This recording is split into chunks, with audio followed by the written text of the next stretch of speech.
Passport मजबूती क्या होता है और जापान का पासपोर्ट हर वर्ष क्यों फर्स्ट आता है, क्यों फर्स्ट रैंक प्राप्त करता है और जापान का पासपोर्ट इतना मजबूत क्यों है, क्या क्राइटेरिया होते हैं। पैसिफिक ओशन में स्थित है, जापान की राजधानी टोक्यो है।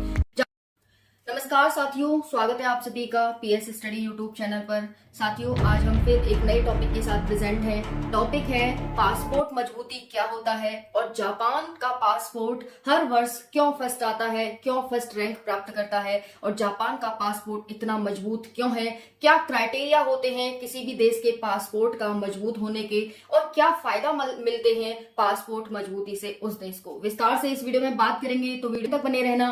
अगर आपने चैनल को सब्सक्राइब नहीं किया है तो चैनल को सब्सक्राइब कर लेना, जिससे कि आपको हर एक अपडेट और हर एक इंटरेस्टिंग टॉपिक की वीडियो मिलती रहे।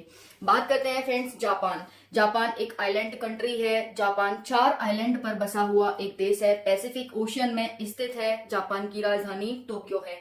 जापान की जनसंख्या 12 करोड़ है। हालांकि जनसंख्या कोई ज्यादा नहीं है 12 करोड़ किसी भी देश के लिए, लेकिन जापान इतना सा देश, इसके लिए 12 करोड़ जनसंख्या कुछ ज्यादा ही है। तो ये अपनी जनसंख्या को मैनेज कैसे करता है फ्रेंड्स, यही कारण है कि जापान इस टेक्नोलॉजी में सबसे आगे है।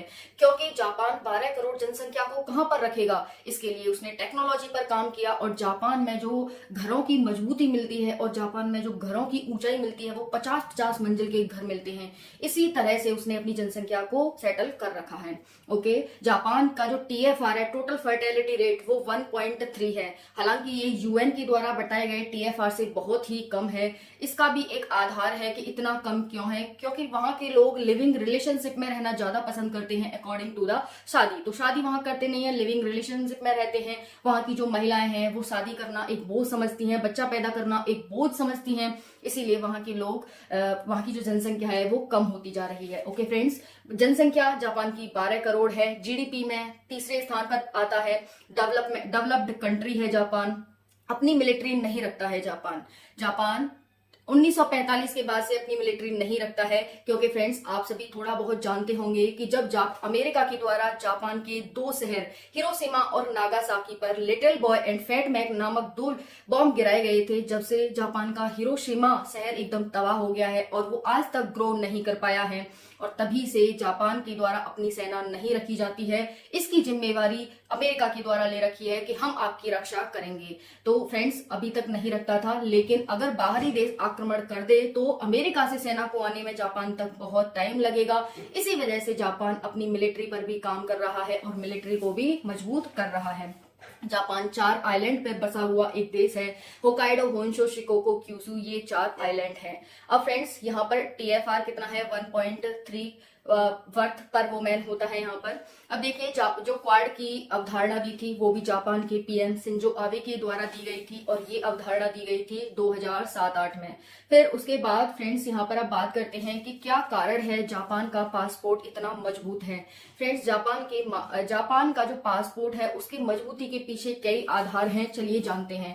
पहला है कि जापान डेवलप्ड कंट्री है। जो भी डेवलप्ड कंट्री होती हैं उनके बहुत सारे फायदे होते हैं, तो जापान भी एक डेवलप्ड कंट्री है। उसका भी एक ये फायदा है कि उसका पासपोर्ट मजबूत है दुनिया में और हर वर्ष फर्स्ट रैंक पर आता है। दूसरा है कैरेक्टर साफ है जापान का। उत्तर कोरिया, नॉर्थ कोरिया, तुर्की, रशिया, यहाँ तक कितना बड़ा देश रशिया है, उसका कैरेक्टर भी साफ नहीं है दुनिया की नजर में, क्योंकि उसके दुश्मन बहुत हैं। जिसके दुश्मन बहुत होते हैं, दुश्मन भी उसी के होते हैं जो ग्रो करता है, जो कोई अच्छा काम करता है। अगर आप उसका मुकाबला नहीं कर सकते तो फिर आप उसको बुरा ही कहने लग जाते हैं। तो रशिया वैसे ठीक है जैसा भी है, लेकिन लोग उसकी बुराई करते हैं। तो ये है। दूसरा है अमेरिका, जो जापान है उसका कैरेक्टर साफ है, विवाद क्रिएट नहीं करते वहां के लोग पढ़े लिखे सभ्य हैं, अवैध रूप से कहीं भी जाकर नहीं बसते हैं, कैरेक्टर एकदम साफ है, कोई गलत धारणा नहीं है जापान के लोगों के लिए दुनिया में। तीसरा है जबरदस्ती आकर कहीं भी नहीं बस जाते हैं जापान के लोग। नेक्स्ट है कि इंटरनल मामलों में इंटरफेयर भी नहीं करते हैं। अगर कहीं जाएंगे तो ये नहीं है कि यहाँ का बात वहां कह दी, वहां की बात वहां कह दी और एक दूसरे के देशों में अड़चन पैदा कर दी या फिर कुछ। तो ये कुछ आधार हैं जिसकी वजह से जापान आज पर पासपोर्ट मजबूती में फर्स्ट करता है। अब उसके पासपोर्ट को, यानी जापान के लोग कहीं भी जाएंगे तो जापान के लोगों को हर देश में प्रायोरिटी मिलती है, उनके पासपोर्ट को देखते ही जापान का व्यक्ति है चलो जाओ, ठीक है। तो ये लाभ मिलते हैं। जापान का लोग व्यक्ति कहीं भी जाएंगे, जापान के नागरिक कहीं भी जाएंगे, उन्हें सबसे पहले प्रायोरिटी मिलती है। और बहुत सारे लाभ मिलते हैं, जैसे कि जीडीपी आप देख ही सकते हैं, तीसरे नंबर पर जापान की जीडीपी आती है। और भी बहुत सारे लाभ हैं। तो आप भी एक दो लाभ जानते हो तो कमेंट सेक्शन में जरूर बताना। आई होप की वीडियो आपको पसंद आई होगी। पसंद आए तो वीडियो को लाइक करें। हाँ, एक और बात, आप जानना चाहेंगे भारत कौन से स्थान पर आता है? तो भारत आता है 80 पर, लेकिन लास्ट ईयर 87 पे था, इस साल 80वें नंबर पर है, ठीक है। तो आई होप वीडियो पसंद आई होगी। पसंद आए तो वीडियो को लाइक करें, शेयर करें एंड सब्सक्राइब करें। Thank you so much. जय हिंद।